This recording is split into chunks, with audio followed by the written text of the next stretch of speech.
In the name of the Father, and of the Son, and of the Holy Spirit, one God. As we were wrapping up last year, as December was getting close to the end, I was hearing a lot of people saying, I can't wait for this year to be over. It's been a crazy year. Can't wait for 2021. Well, unfortunately, apparently the craziness goes on. In fact, it's amazing how much that word gets thrown around.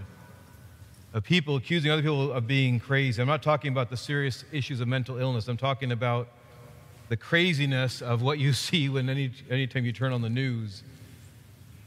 People on the political right are accusing the left of being crazy and vice versa. The poor accuse the rich accuse the poor, and some are even suggesting that this accusation of being crazy is now crossing racial lines. Well, if we think this is a modern situation, it is, but it isn't unexpected. Today in the church, we remember one of the greatest saints in the entire church history, our father of the saints, Anthony the Great. Anthony was a wealthy young man whose parents had passed away. He divided his inheritance with his sister and then went out to live the rest of his days in prayer and seeking closeness with God in the desert of Egypt. And it was Anthony the Great who, over 1,700 years ago, predicted our current situation. Listen and imagine and listen how carefully and how accurately he predicted this time. He said, "A time is coming when men will go mad." The word we don't use very much for crazy, but men will go crazy, men will go mad. "And when they see someone who is not mad, they will attack him, saying, 'You are mad. You are not like us.'" The other day, Archdeacon David reminded me of that quote, and I thought it's so accurate to describe our day and age. Now, it may describe other days and age. It probably does. I don't know. It certainly describes ours. It's really easy to look around the world and go, those people are crazy. People that think like that are crazy, and we throw that around so often. And yet, many of those people are pointing their fingers at us and going, those people are crazy. Now, you might say, and can it all be true? Well, probably not. And yet, can we be so true that when we're pointing our fingers at other people, that perhaps it's us who have gone a little bit crazy? Well, I think we have to be very careful. I think the fact that our world has turned from God to the degree it has is going to impact us. It's going to affect us. Whether it invades our lives or the degree to which, that's up to us. But there's certainly a lot of craziness in the world. Well, today, as the church does every single day, the church offers us the protection. If craziness is spreading around like a virus does today, well, there is in the church always the cure. There's the vaccination, if you will. And today, like she does every day of our lives, the church is giving us a vaccination. Like the coronavirus vaccination, at least the current one, this is a 2-dose vaccination that the church talks about today. We heard about the first one in the epistle, which began, "Brethren, obey your leaders and submit to them."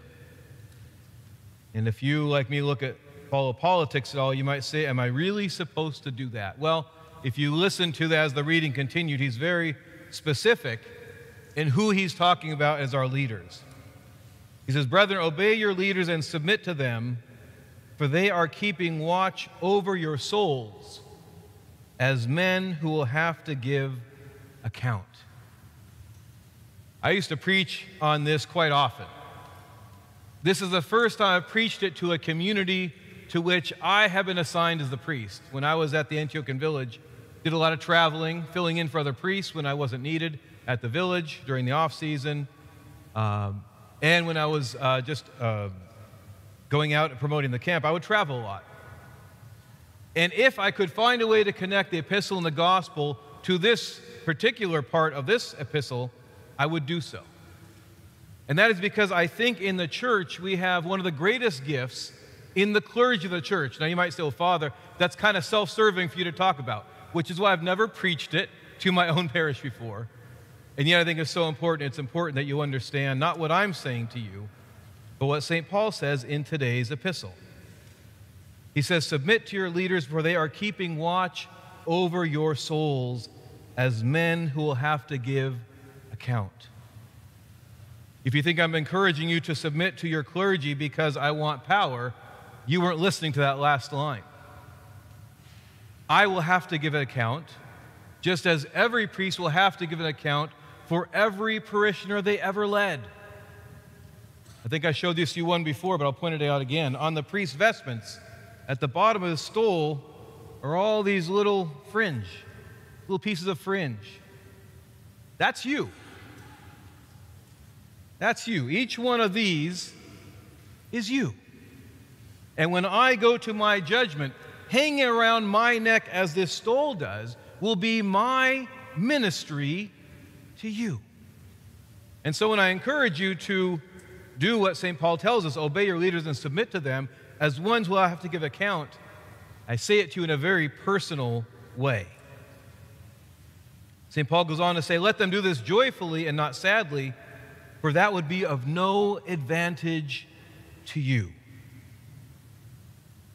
We in the church are given our clergy not to make our lives difficult, not to bore us with long sermons, not to interfere, not to make us feel guilty. Your clergy are put before you for one reason and one reason only, and that is the salvation of your souls. And we're living in a day and age where even those who call themselves Christians, more and more and more, don't have a priest. I love my Protestant brothers and sisters, but I feel sad that they don't have, in many cases, a priest. They have a pastor, and in some cases they empower their pastor to guide them. But more and more of Christianity outside of Orthodoxy is becoming more of sort of a self-serve. You go and you lead yourself. My brothers and sisters, that was dangerous in the time that St. Paul wrote it, and it's dangerous today. We all need spiritual guides. Even me as a priest, I have my own. And when I submit to him, I do well. And when I don't, I do poorly. So when we have this admonition to obey our leaders and submit to them, it is crucial for our salvation. Listen to what St. John Chrysostom, the compiler of our liturgy, says about this. Speaking about the priest. In the first place, he ought to be ruling people willing to obey and thankful to him for his rule. But St. John is always a realist. Listen to how he goes on. But it is not possible that this should come to pass very quickly.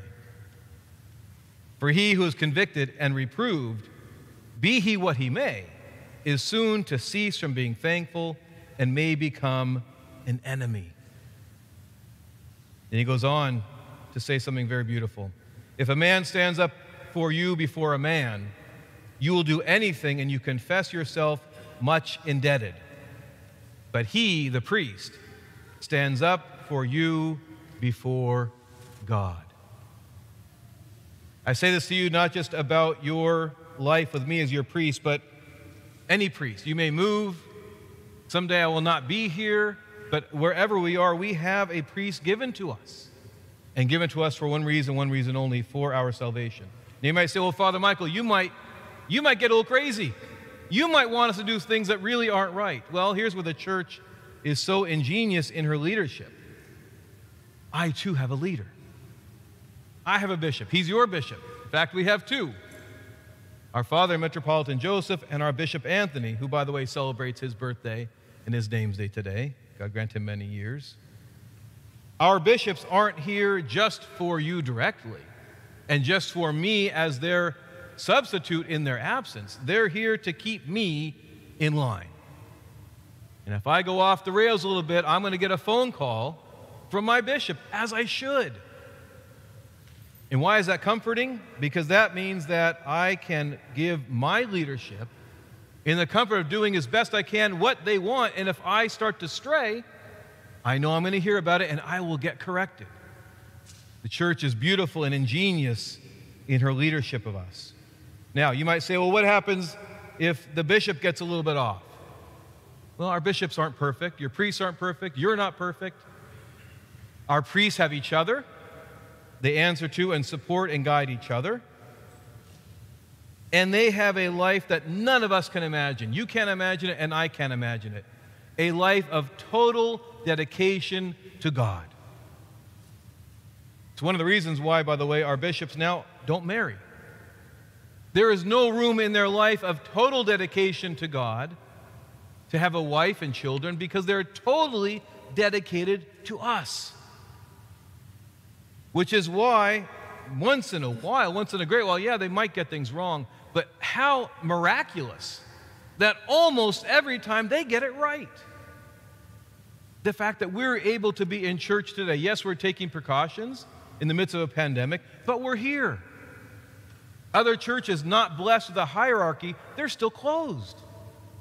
They've been closed for months long before we reopened, and they haven't reopened yet. Thank God we have our hierarchs to guide us.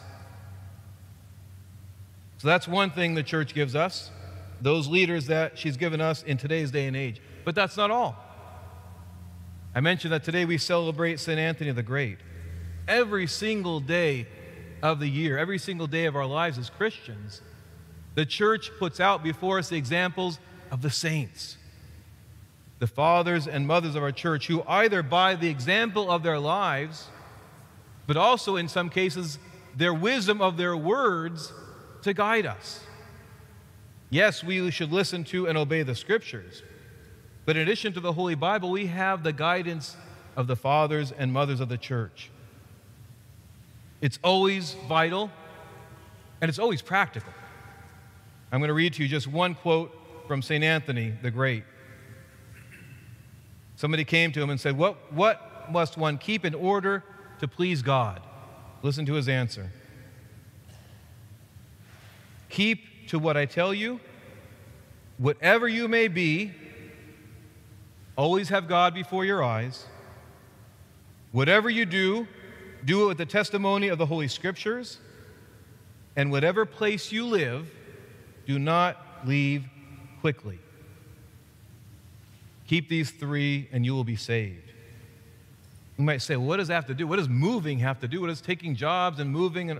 Well, he doesn't say never move. What he says is keep God before your eyes, do whatever you do according to the Scriptures, and wherever you are, don't easily leave it. That's because he knows that we can be, if we're not careful, prone to lives of instability. So whether that's a physical place we live, relationships we're in, situations we're in, he tells us don't leave them easily. If we do those three things, we'll be saved. You see how the guidance of our leaders is so vital for us. So in our 2-dose vaccination today against going crazy with the rest of the world, dose 1 is obey our leaders. That's what we heard in the epistle. The second dose we heard in today's gospel, and I'll say this very briefly. We could talk about it so long, but very briefly, how do we define crazy? Again, I'm not talking about mental illness. I'm talking about the craziness of not being connected to God and then what happens after that. And we saw a wonderful example in today's gospel. 10 lepers healed of one of the worst diseases mankind has ever suffered from. And instantly, they're healed completely. And as they go away, one turns back to Jesus to give thanks and praise to God. My brothers and sisters, gratitude is part of our vaccination against going crazy with the rest of the world. The rest of the world gets very desperate because the world has forgotten to be thankful. Not just to have a gracious feeling, to have a feeling of gratitude, but gratitude with an object for that gratitude. Whenever somebody says something that's good, our response should be, thank God.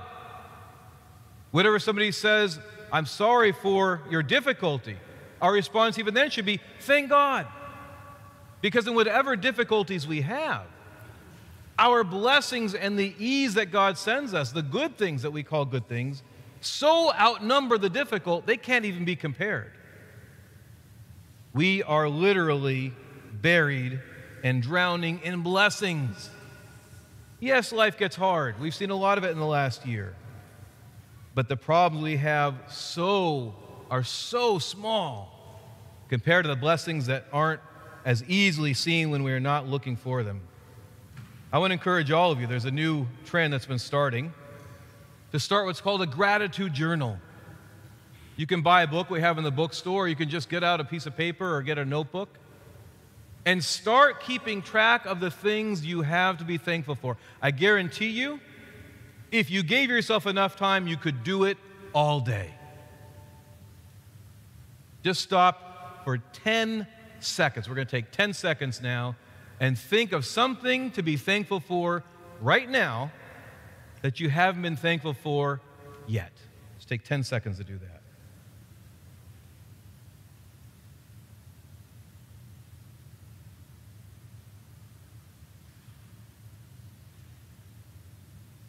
I won't ask you to say if you thought of something or how many things you thought of. I can tell you this, if you look for the things to be thankful for, you won't be able to stop seeing them. We're literally surrounded by God's blessings, even in the most difficult problems we face. And one of the reasons why people are going crazy, and perhaps we are being tempted to go crazy, is we've forgotten how good life is, and we've forgotten how good God is, and all the good things He's sending upon us. So, brothers and sisters, we could give in. We could go along with everyone else and go more and more and more into a craziness of a life that doesn't acknowledge God.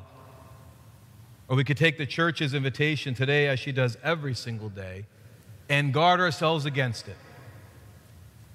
Today the church tells us to use our leaders as guards against it, our submission and obedience to them as ones who will give account for your souls, and also the perspective of gratitude. This 1-2 punch, this 2-dose vaccination will keep us sane.